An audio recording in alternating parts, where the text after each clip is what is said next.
"I want a divorce," the wealthy CEO shouted. 6 years later, he saw her again. And froze. The paintbrush slipped from Isla's fingers. Cerulean blue paint splattered across the hardwood floor. Each drop cost more than most people earned in a week, but she couldn't move, couldn't breathe, couldn't process the words her husband had just spoken. "What did you just say?" Her voice came out barely above a whisper. Luca loosened his tie and wouldn't meet her eyes. "I want a divorce, Isla. This isn't working. You're not happy. I'm not happy. We both know this was a mistake." "A mistake?" She took a step toward him, paint still dripping from her hands onto that expensive floor. 3 years of marriage is a mistake? "You want to be an artist." He said it like an accusation, like her dreams were a character flaw. "I need a partner who understands the demands of my position, someone who fits into my world." "I've been trying to fit into your world." Her voice cracked. "I gave up gallery showings. I dress how your mother wants. I smile at those horrible society dinners where everyone looks at me like I'm dirt on their shoes." "It's not enough." 3 words. Cold as winter. Final as death. "The board thinks I should marry someone more appropriate. Someone from our circle. And honestly, Isla, they're right." She stared at this man she'd loved, this man she'd married, this stranger in a $15,000 suit telling her she wasn't good enough. "Get out. This is my apartment. Then I'll leave." She grabbed her coat with paint-stained hands. "But Luca, one day you'll realize what you threw away. I hope by then I'm too far gone to care. Now, I need to ask you something. Have you ever been told you weren't enough? That your dreams were too small or too big for someone else's life? Have you ever had someone look at you and decide you didn't fit their vision of success?" That moment right there destroyed Isla Grayson. She was 26 years old, married to one of New York's most powerful CEOs, and she'd just been discarded like she meant nothing. But here's what Luca Sebastian didn't know as he watched her walk out of his penthouse that night. Here's what he couldn't possibly imagine. 6 years later, the woman he'd thrown away would walk back into his life, not as his broken ex-wife, not as someone begging for a second chance, but as the consultant hired to save his crumbling empire, the woman who'd become so successful, so undeniable, that his own board of directors would pay her firm $3 million to fix what he'd broken. And when their eyes met in that conference room, when he saw what she'd become without him, he would freeze, completely frozen, because the girl he'd dismissed as impractical and unsuitable had transformed into everything he'd never imagined she could be. Before I show you exactly what happened in that conference room, I need you to do something. If you've ever had to rebuild yourself after someone shattered you, hit that like button right now. If you believe the best response to being underestimated is becoming undeniable, you need to subscribe to Mr. Kingsley Luck's Stories. We tell the truth about transformation here. Real stories about real people who turned their pain into power. Drop the word RISE in the comments if you're ready for this journey, because what Isla did in those 6 years will shake you, and what happens when she faces Luca again will change everything you think you know about second chances. Now let me take you back to the beginning, back to when Isla actually believed in fairy tales.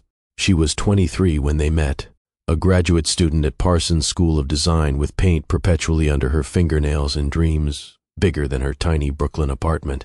She worked 3 jobs to pay tuition: waitressing, freelance graphic design, teaching art to kids in the Bronx. Luca Sebastian was 28, newly appointed CEO of Sebastian Holdings after his father's sudden death, drowning under the weight of a legacy he'd never asked for.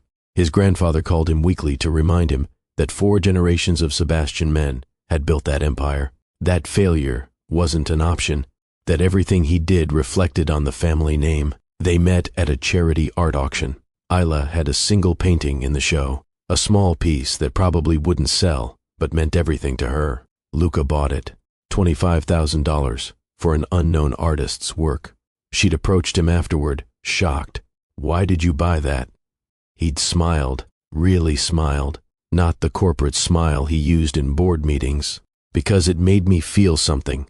Everything in my life is strategic and calculated. Your painting was pure emotion. I needed that." They'd talked for 3 hours about art and pressure and dreams and expectations. He told her about the weight of running a company he'd inherited too young. She told him about growing up with nothing and trying to make something beautiful out of that nothing. "You're the first person in months who's talked to me like I'm human instead of a position," he'd said. "You're the first person who's ever looked at my work and really seen it," she'd replied. The romance happened fast. Too fast, probably. Within 6 months, they were engaged. His family was horrified. Old money didn't marry art students from nowhere. His grandfather had actually said that, "She's from nowhere, Luca. She brings nothing to this family." But Luca had fought for her then. "She brings authenticity, creativity. She makes me remember why I'm alive instead of just existing." They'd gotten married in a small ceremony. His family attended, but made their disapproval clear. Her mother cried, happy tears mixed with worried ones. "Baby, are you sure? That world, it's not built for people like us." "I love him, Mama, and he loves me. That's enough." Except it wasn't. The first year was beautiful. Luca encouraged her art, came to her shows, bragged about his wife, the artist, but slowly, things shifted. Board members started making comments. Perhaps Isla could dress more conservatively at company functions. Maybe she should consider postponing her gallery career until you're more established as CEO. The wife of a Sebastian should focus on charity work, not commercial art. And Luca started listening to them. It was never one big moment, just 1,000 small cuts. Maybe you could wear the Chanel dress to the gala instead of something you designed. "Do you have to talk about your art at dinner? The Worthingtons don't understand that world. The board thinks it looks bad that you're still teaching in the Bronx, like we need the money." Isla tried to adapt. She wore the right clothes, said the right things, smiled until her face hurt. She pushed her painting to early mornings before Luca woke up, turned down gallery opportunities because they conflicted with his schedule, made herself smaller and quieter and more acceptable. But it was never enough, because she wasn't from their world, hadn't grown up with their rules, didn't instinctively know which fork to use or how to make conversation that said everything while meaning nothing. Year 2 was harder.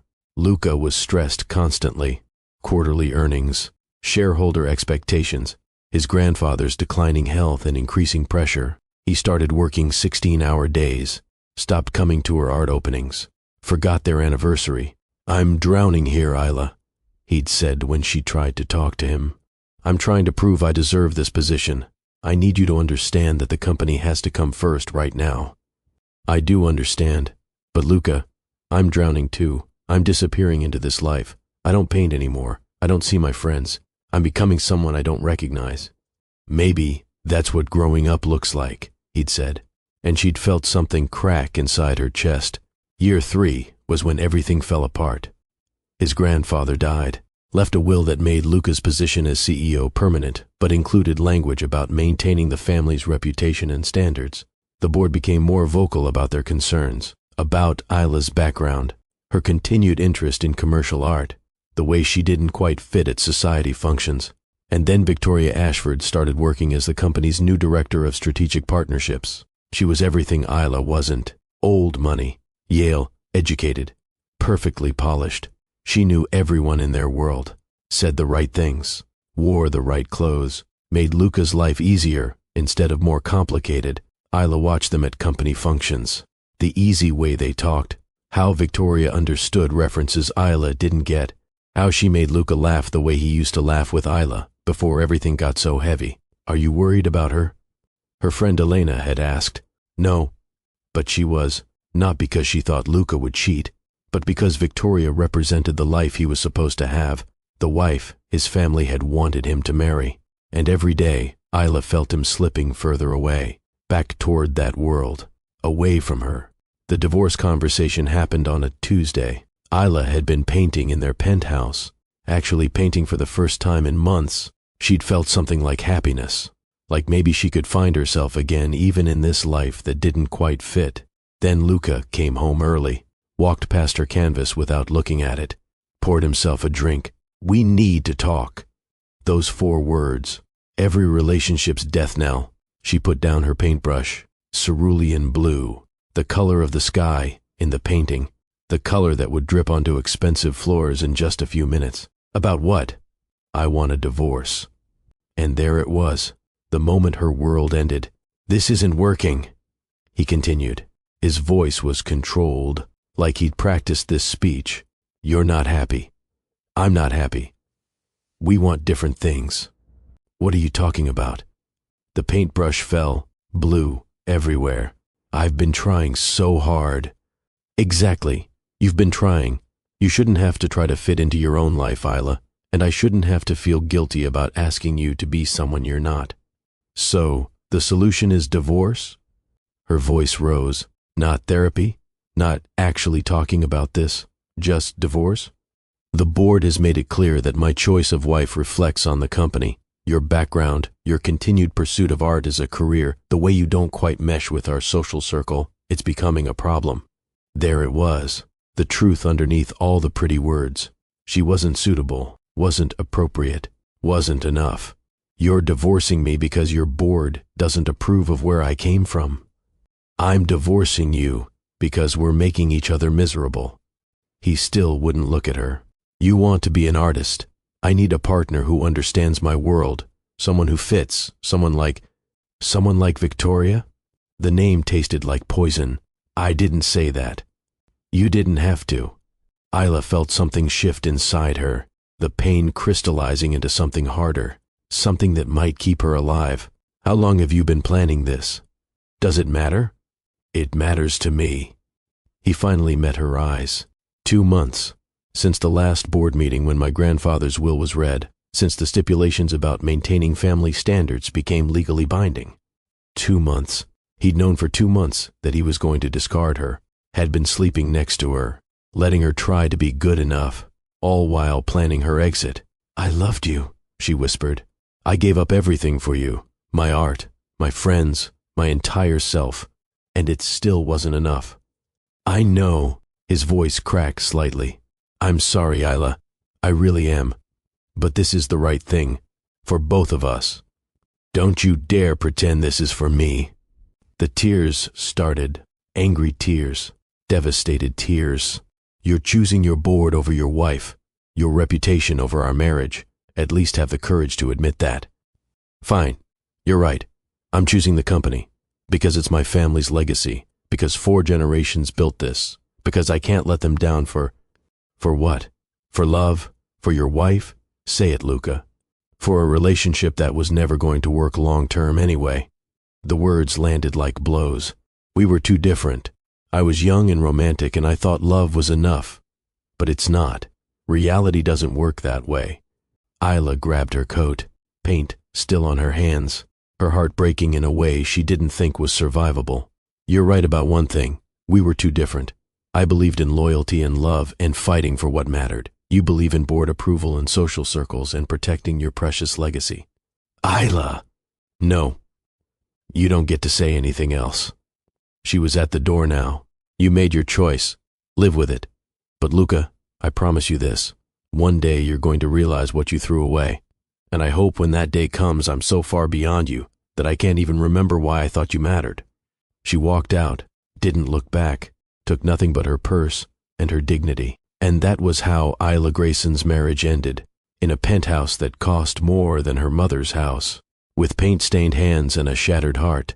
26 years old and completely destroyed. She stayed with Elena for 2 weeks, cried until she couldn't cry anymore, didn't eat, didn't paint, didn't do anything but exist in the numb space between who she'd been and who she'd have to become. Elena finally staged an intervention, walked into the guest room where Isla had been hiding, opened the curtains. Okay, enough. I'm not ready. You'll never be ready, but you're going to get up anyway. Elena sat on the bed. You have 2 choices right now. You can let this destroy you. Let Luca and his horrible board and that entire world win. Or you can use this. Use the pain. Use the anger. Use everything you're feeling to become someone so successful, so undeniable, that your name means something without his attached to it. I don't know how to do that. Yes, you do. You got yourself through design school working 3 jobs. You survived in New York with nothing but talent and determination. You've been strong your whole life, Isla. You just forgot while you were trying to be what Luca needed. Something in those words hit home. She had been strong once, before she'd started shrinking herself, before she'd measured her worth by whether she fit into someone else's world. What would I even do? Her voice was small, broken. Whatever you want. That's the beautiful thing about rock bottom. The only direction is up. That night, Isla made a decision. She booked a one-way ticket to Portland, far from New York, far from memories, somewhere she could breathe without choking on everything she'd lost. She had $847 in her personal account. Everything else had been joint accounts she refused to touch. She didn't want his money, didn't want anything that tied her to him. Elena drove her to the airport. What are you going to do in Portland? Survive. Then figure out everything else. That's my girl. Portland was gray and rainy and perfect. Isla rented a tiny studio apartment in Southeast. One room, barely enough space for a bed and easel, but it was hers. Completely hers. The first month was survival. She picked up freelance design work, small projects that barely paid bills, created logos for local businesses, did website design for startups that couldn't afford, real agencies. Every night she painted, poured everything she felt onto canvas, anger and grief and betrayal, all of it transforming into color and shape. Month 2. Something shifted. A bakery she'd rebranded saw a 40% increase in customers. They told other businesses. Suddenly, Isla had more work than she could handle.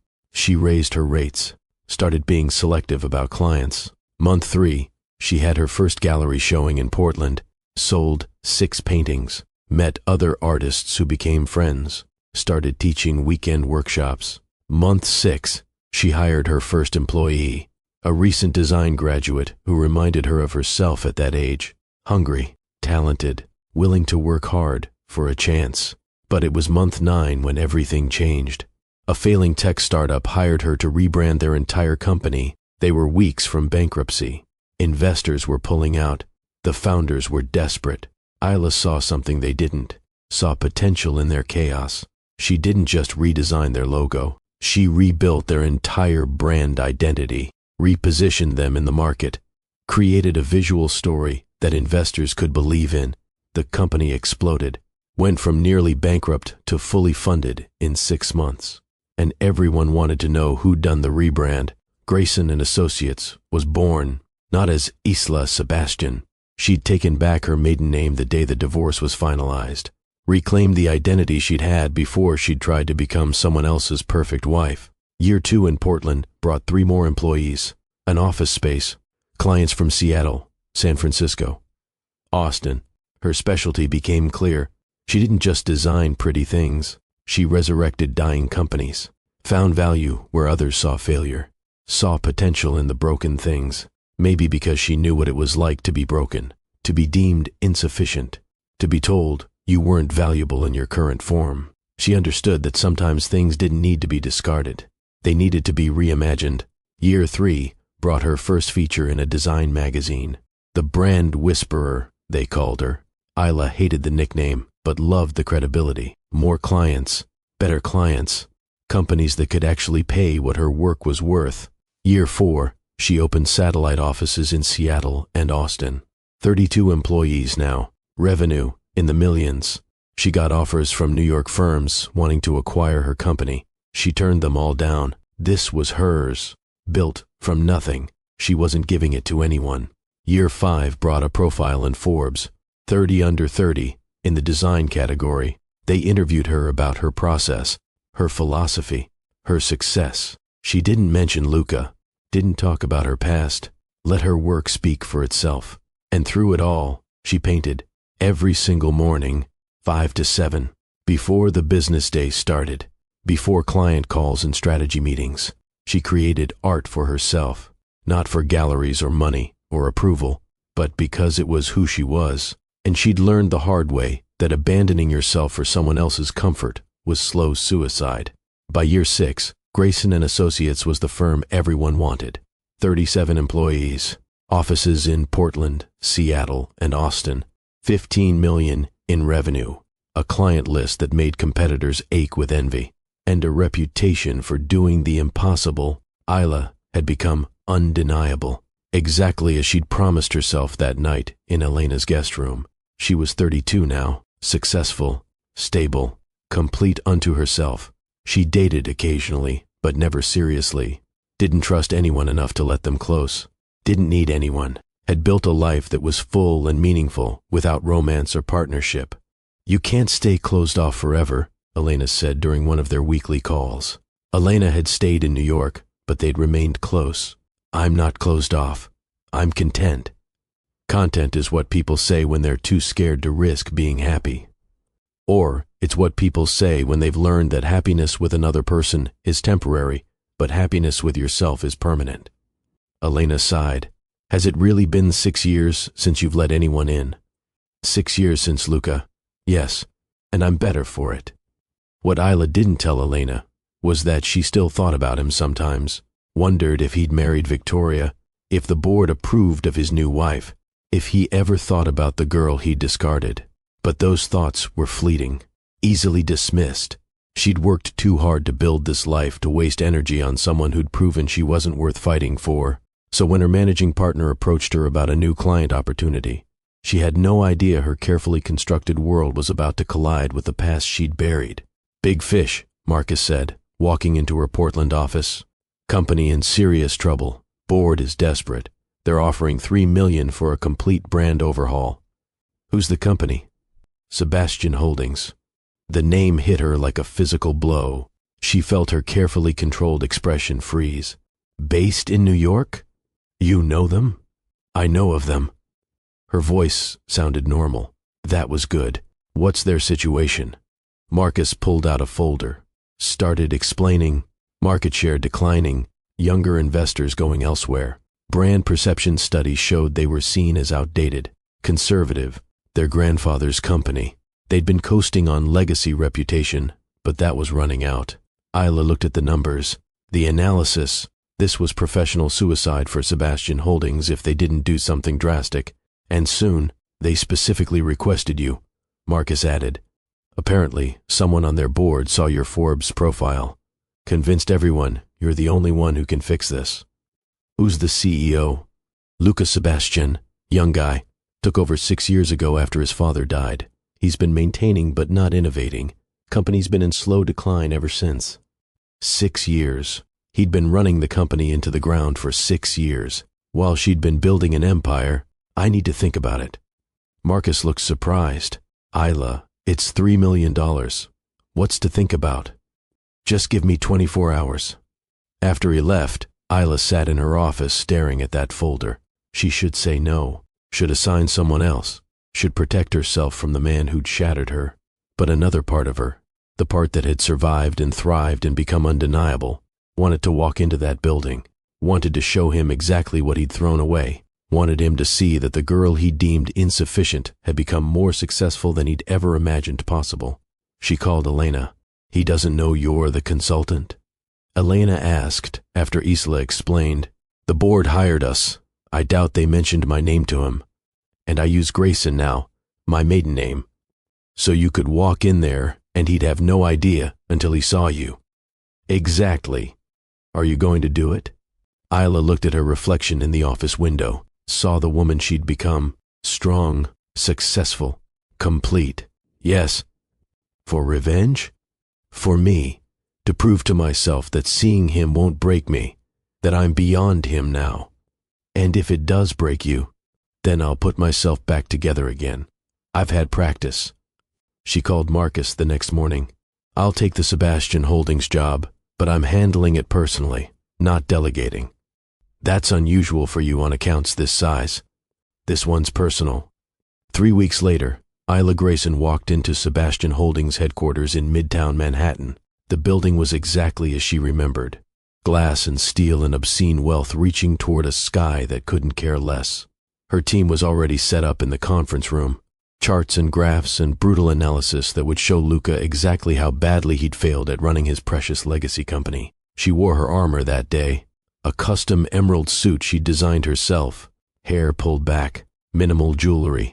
Professional and powerful and completely in control. Tara, her second in command, approached quietly. You okay? You seem tense. I'm fine. Just want this presentation to be perfect. It will be. We've done the work. The data doesn't lie. At exactly 8 o'clock, the conference room door opened. 3 board members entered first, then the CFO and COO, and finally, Luca Sebastian.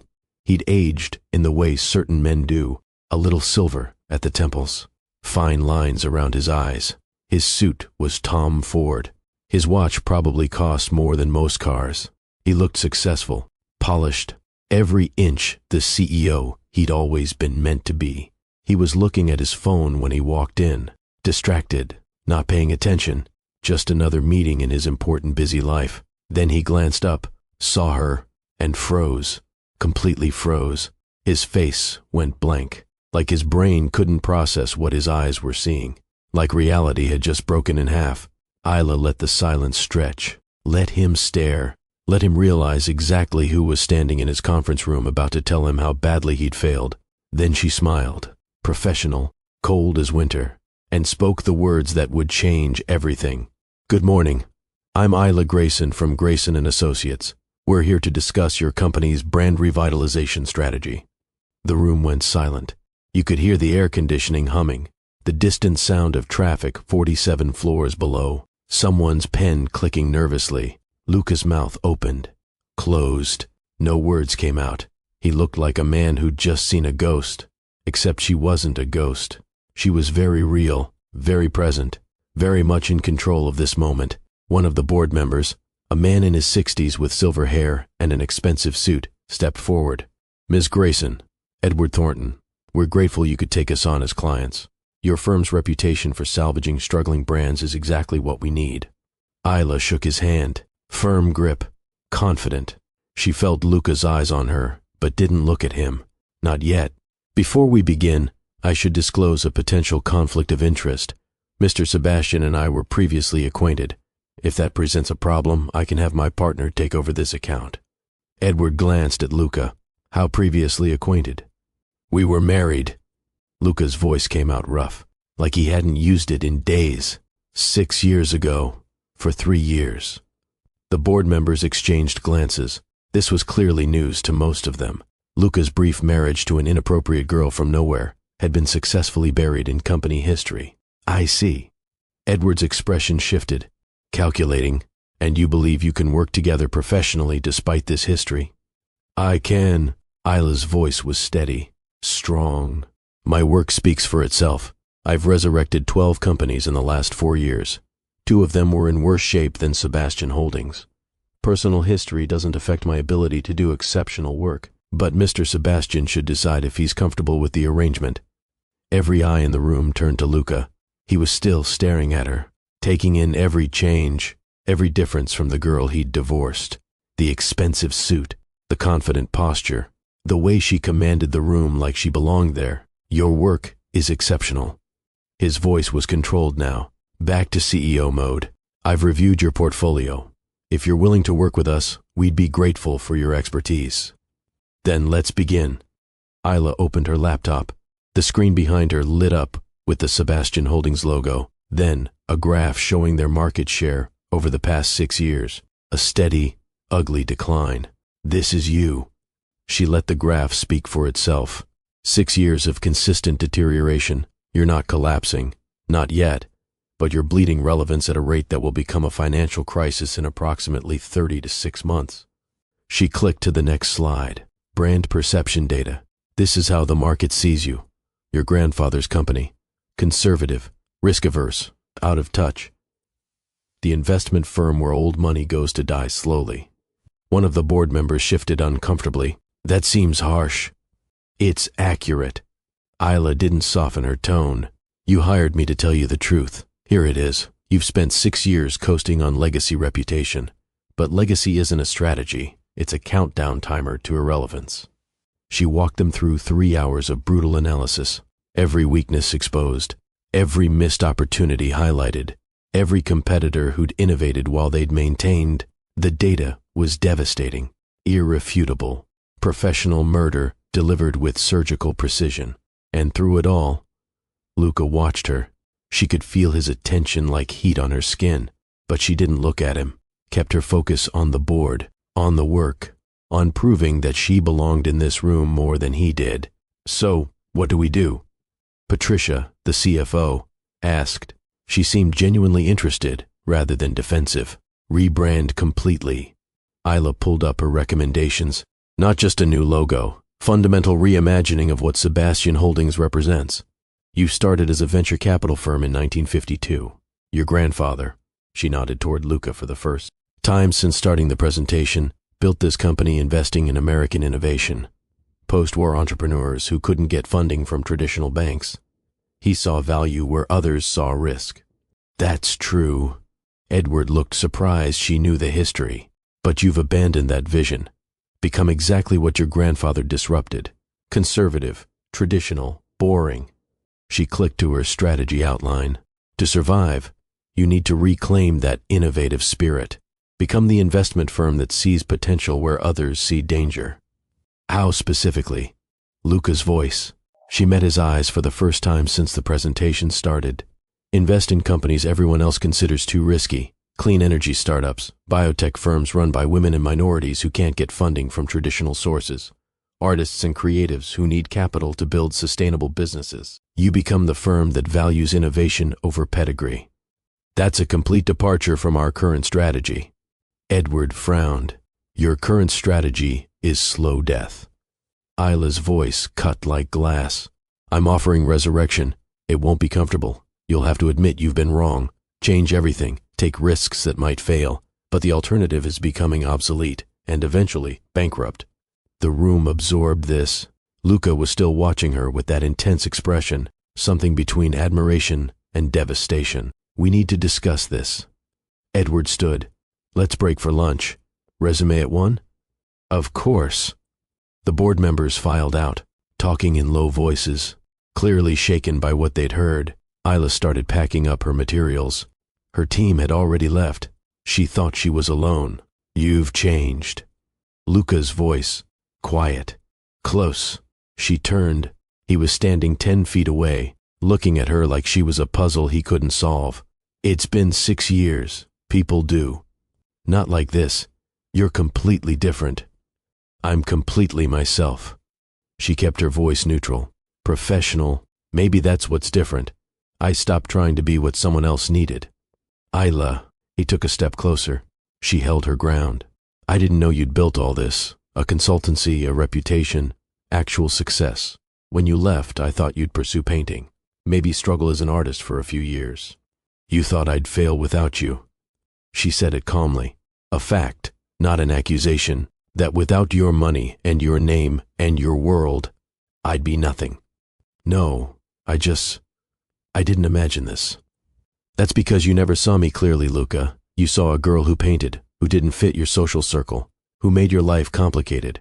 You never saw someone who could build an empire while pursuing art, someone who could be creative and strategic, passionate and professional, because in your world, people have to choose.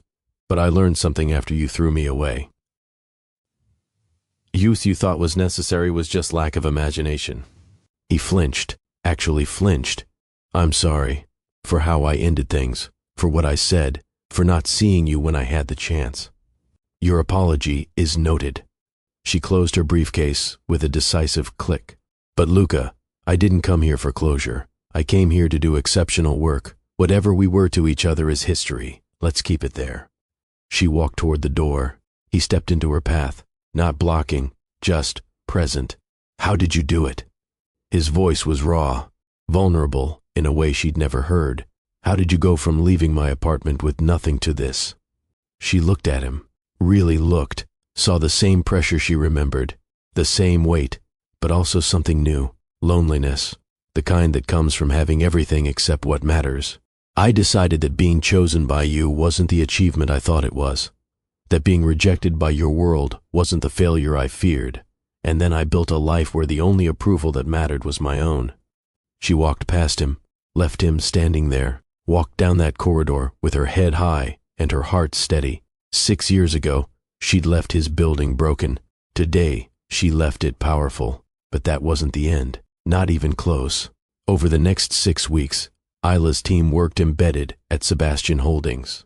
Daily meetings, strategy sessions, interviews with employees, analysis of every department. She saw Luca constantly. It was unavoidable, and he was different than she remembered. Not the stressed young CEO trying to prove himself. More settled, more thoughtful. He asked intelligent questions during meetings, challenged assumptions without being defensive, treated her team with respect. But he also watched her, constantly, not obviously, not unprofessionally. But she felt his attention during every presentation, every strategy discussion, every casual interaction. 3 weeks in, they were reviewing marketing materials in a conference room, just the two of them. Her team had left to grab dinner. The sun was setting over Manhattan, painting the sky in colors that reminded her of cerulean blue paint dripping on expensive floors. "Can I ask you something?" Luca's voice broke the comfortable silence. "Not about the company, about you." "That depends on the question. Are you happy?" The question caught her off guard. "What?" "Beyond the success, beyond proving everyone wrong, beyond everything you've built, are you actually happy?" She considered lying, giving him the easy answer, but something about the genuine curiosity in his voice made her honest. "I'm complete. I don't need anyone to feel whole. I have work that matters, a life I built from nothing. That's more than most people get." Complete isn't the same as happy. Maybe not, but it's stable. And after 6 years of fighting for stability, I'll take it over the chaos of chasing happiness. "I did that to you." It wasn't a question. Made you choose survival over joy. You were part of it. But Luca, I made my own choices. I chose to leave. I chose to start over. I chose to build something that couldn't be taken from me. Those were my decisions. I don't regret them. Even if they cost you happiness. Happiness is overrated. She kept her eyes on the marketing layouts, safer than looking at him. It's a feeling that comes and goes. Stability is what keeps you alive when feelings fail. He was quiet for a long moment. "I was wrong about you, about us, about everything." Now she did look at him, saw something in his face that looked like regret, real regret, not the performative kind. "What are you saying?" 6 years ago, I was drowning in expectations I didn't know how to meet. My grandfather's legacy, the board's demands, the pressure to be perfect. You were color and creativity and beautiful. Chaos. I loved you for it. But I was also terrified. Terrified that loving you meant failing at everything else. That I couldn't be both the CEO they needed and the husband you deserved. So you chose. So I chose wrong. His voice dropped, rough with emotion. I chose fear over love. Familiarity over possibility. I convinced myself you'd be happier pursuing art without me holding you back, that I was doing us both a favor. But the truth is, I was just a coward who couldn't imagine a life that held both corporate success and personal joy. The honesty hit her harder than anger would have. She'd spent 6 years imagining this conversation. In her head, he was always defensive, dismissive, making excuses. But this Luca, sitting across from her admitting he'd been a coward, this was harder to armor against. "Why are you telling me this now?" "Because watching you these past 6 weeks, seeing what you've built, who you've become, it's shown me that the choice I thought was necessary was just lack of imagination. You didn't choose between art and business success. You integrated them. You became someone who could be creative and strategic, passionate and professional. You proved everything I believed was wrong." "So what, Luca? You're proud of me? You see me now? That's wonderful. But it's 6 years too late." "I know." He looked down at his hands. "I know I have no right to ask for anything. But Isla, if there's even the smallest chance you could forgive me, that we could start over, not as who we were, but as who we've become, I'd spend every day proving I'm not that scared boy anymore." Before you hear Isla's answer, before we get to the moment that will change everything, I need to stop right here, because we're at the part of the story where past and possibility collide, where pain meets hope, where you have to decide if people can really change or if some mistakes are permanent. And I need to know what you think. Does Luca deserve a second chance? Can 6 years of growth erase 3 years of making Isla feel insufficient? Should she risk the peace she fought for on the possibility that he's different now? Drop second chance in the comments. If you think people can earn redemption through action, drop walk away if you think Isla should protect herself and stay strong alone. Hit that like button if you're feeling this story in your chest. Share it with someone who's trying to decide if they should let someone back in. And subscribe to Mr. Kingsley Luck's stories, because we're about to find out what Isla chooses. And trust me, you don't want to miss it. Now back to that conference room where Isla has to make the hardest decision of her life. She looked at him, this man who'd shattered her, who'd made her feel like her dreams were inconvenient, who'd chosen a board of directors over his wife. But she also saw the past 6 weeks, how he'd changed, how he listened now, how he'd defended her radical strategies to conservative board members, how he'd treated her team with respect, how he'd become someone who might actually be capable of what he was offering. I forgive you. The words came out quiet, but firm. She watched relief flood his face. But Luca, forgiveness isn't reconciliation. I have a life in Portland, work I love, a home that's mine, peace I fought for. I'm not dismantling that for the possibility of us. I'm not asking you to. He leaned forward, urgent now. I would never ask you to make yourself smaller again. But what if we tried something different? Not me in New York and you in Portland pretending distance doesn't matter. Not you joining my life, but both of us building something new that has room for both our dreams. That sounds beautiful in theory, but how would it work in practice? I don't know yet. He admitted it without hesitation. But Isla, I've spent 6 years becoming someone who solves impossible problems. Let me try. Let me visit Portland, see your life, your work, your city. Let me prove I can value what you've built instead of demanding you abandon it. It was exactly the right answer. Not a solution handed to her, but a willingness to do the work of finding one together. One visit. She set the boundary clearly. You come to Portland. You see my life. We see if there's anything there beyond nostalgia and regret. But Luca, I need you to understand something. I don't need you. I don't need your money or your name or your validation. If we do this, it has to be because we genuinely add value to each other's lives, not because we're trying to rewrite history. I understand. The smile that crossed his face was genuine, hopeful. When can I come? 2 weeks. I have client commitments until then. I'll be there. He kept his word. 14 days later, Luca Sebastian arrived in Portland. One carry-on bag, no agenda beyond understanding the life Isla had built. She picked him up from the airport. The drive to her neighborhood felt surreal. This man from her devastated past, seeing her triumphant present. It's beautiful here. He watched the tree-lined streets, the thoughtful architecture, the way everything felt spacious and breathable. It suits me. She kept her eyes on the road. Space to create, room to think, people who value substance over status. Her home was a renovated craftsman bungalow, warm wood, large windows, a studio space in the backyard where she painted every morning, not ostentatious, just perfectly, completely hers. Luca stood in her studio looking at canvases leaning against every wall. Finished pieces, works in progress, 6 years of emotion transformed into color and shape. You really did keep painting. Every morning, 5 to 7, before the business day starts, it keeps me centered. I remember you used to say painting was like breathing, that you'd die without it. I almost did. The honesty surprised her.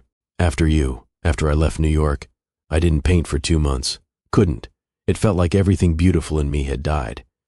But then I realized that letting you kill my art meant you'd won, so I picked up a brush, and I've painted every day since. He turned to look at her. I'm sorry I almost took this from you. You didn't take it. I gave it up trying to be what you needed. That was my choice, my mistake. I learned from it. That weekend, she showed him everything. Her office where 37 people worked on projects that mattered, the gallery that represented her paintings, the coffee shop where she met with local artists, the bookstore that hosted her monthly business strategy sessions for creatives, the community she'd built, the ecosystem she'd created where art and commerce weren't opposites but partners. Luca absorbed it all, asked questions, listened more than he talked, treated her world with respect instead of judgment. Sunday morning, they painted together in her studio. He was terrible at it. No natural talent whatsoever, but he tried, really tried, laughed at his mistakes, didn't take himself too seriously. This is awful. He held up a canvas covered in muddy colors. It's honest. She smiled despite herself. That counts for something. You always were generous.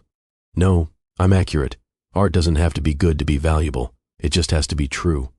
Over dinner that night at her favorite restaurant, he asked the question she'd been waiting for. Why now? Why are you willing to give me a chance now when you've spent 6 years building walls? Because you're not asking me to tear down the walls. You're asking if there's a door. That's different. Is there a door? She considered this. Really considered. Maybe. But Luca, I'm scared. Scared of disrupting the peace I fought for. Scared we'd fall into old patterns. Scared that you value me now because I'm successful but wouldn't have if I'd stayed small. I can't prove what I would have done in an alternate timeline. His voice was steady, honest.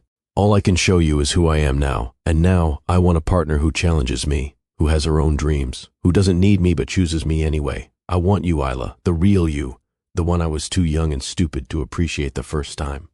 I don't need you. She said it clearly. Important that he understand. But I'm starting to want you, and that terrifies me. Good. He reached across the table, took her hand. Let's be terrified together. They tried. For 3 months, they built something unconventional. Long-distance dating, video calls, him flying to Portland twice a month, her occasionally visiting New York but staying in hotels, maintaining independence. 2 complete people choosing connection without sacrificing autonomy. It wasn't perfect. They argued about logistics, about how to balance 2 demanding careers, about whether this could actually work long-term. But they also laughed more than Isla remembered laughing in years, talked about everything, found rhythm in the irregular pattern.